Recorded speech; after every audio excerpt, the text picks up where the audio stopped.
শরীফের হাদিস, নবী বলছেন যে আল্লাহ আমাকে দাওয়াত করেছেন, আমাকে ডেকেছেন, আমি আল্লাহর ডাকে সাড়া দিছি, আমি যেতে রাজি হয়েছি। তোমরা আমার কাছ থেকে সবকিছু জেনে নাও, শিখে নাও, আর আমাকে পাবে না। এইভাবে প্রস্তুতি নিচ্ছেন নবীজি। এরপরে আল্লাহ শেষ পর্যায়ে জানানো হয়ে গেছে সব, এরপর আল্লাহ বলতেছেন যে এটা আমি জানাইছি, এটা আপনি আর গোপন রাখেন না, এটা জানাইয়া দেন। এরপরে আল্লাহ পাক বলতেছেন ওয়া ইল্লাম তাফআল ফামা বাল্লাগতা রিসালাতা, এটা এমন একটা বিষয় যেটা আপনি না জানাইলে, এতদিন যে আপনি জানাইছেন রিসালাতের এত বিষয়, আল্লাহ সম্পর্কে, রসুল সম্পর্কে, দ্বীন সম্পর্কে, ধর্ম সম্পর্কে, যাকাত সম্পর্কে, হজ সম্পর্কে যত কিছু জানাইছেন, রিসালাতের কোনো কিছুই জানানো হয় নাই। এটা এমন যে এইটা যদি না জানান যে আপনি জানাইছেন, এগুলো কোনো কিছুই আর জানানো হলো না, মানে রিসালাতের দায়িত্বটা পরিপূর্ণ হলো না। এটা এমন একটা গুরুত্বপূর্ণ বিষয়। এরপরে আল্লাহ পাক বলতেছেন আল্লাহু ইয়াসিমুকা মিনান নাস, আমি আল্লাহ আপনাকে মানুষের অনিষ্টতা থেকে হেফাজত করব।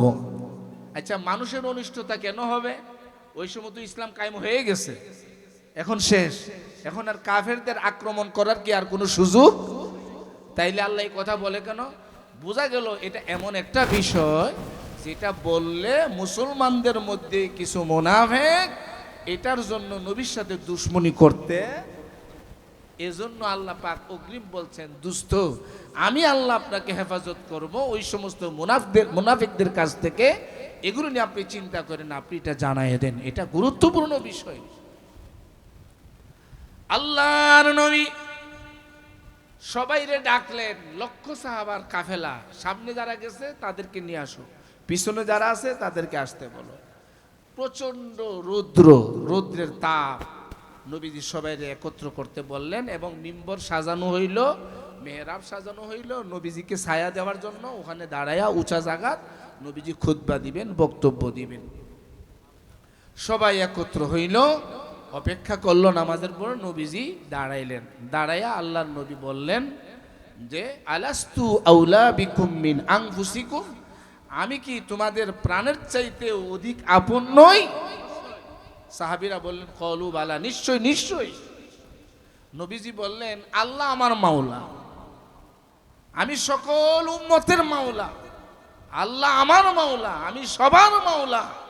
এরপরে নবীজি মাওলা আলাইহিস সালামের হাত মুবারক ধরে এইভাবে উঁচা করলেন, কইরা বললেন মান কুনতু মাওলাহু ফাহাজা আলিয়ুন মাওলা, আমি যার মাওলা আলীও তার মাওলা। যেরকম সুবহানাল্লাহ, আমি যার মাওলা আলী তার মাওলা, বুঝলেন?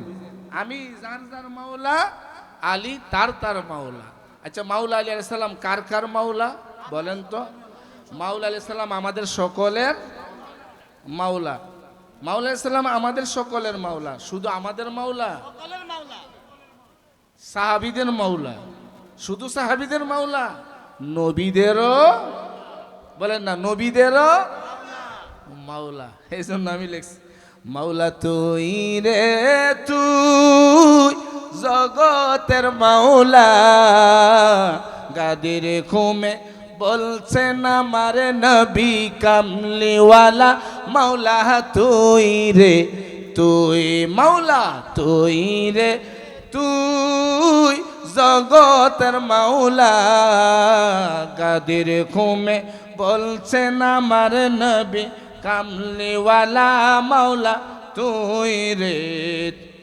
কাবা গোরে জন্ম নিয়া নাজাফে শুইলা, মাওলা কাবা গোরে জন্ম নিয়া নাজাফে শুই, তোমার আওলাদ করলা শহীদ, তোমার আওলাদ করলা শহীদ কারবালাতে নিয়া, মাওলা তুই রে তুই, মাওলা তুই রে তুই জগতের মাওলা, গাদির ঘুমে বলছেন আমার নবী কামলিওয়ালা, মাওলা তুই রে।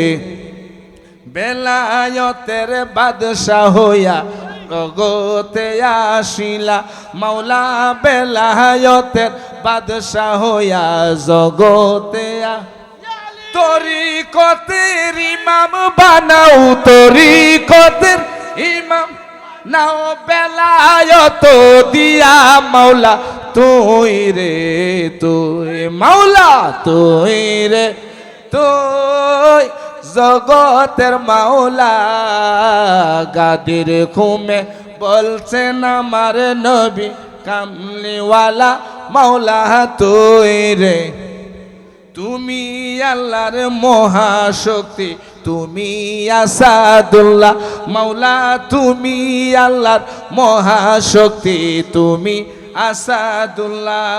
দিন ইসলামের আল্লাহ বিজয়, দিন ইসলামের আল্লাহ বিজয়, তোমার শক্তি দিয়া মাওলা তুই রে তুই, মাওলা তুই।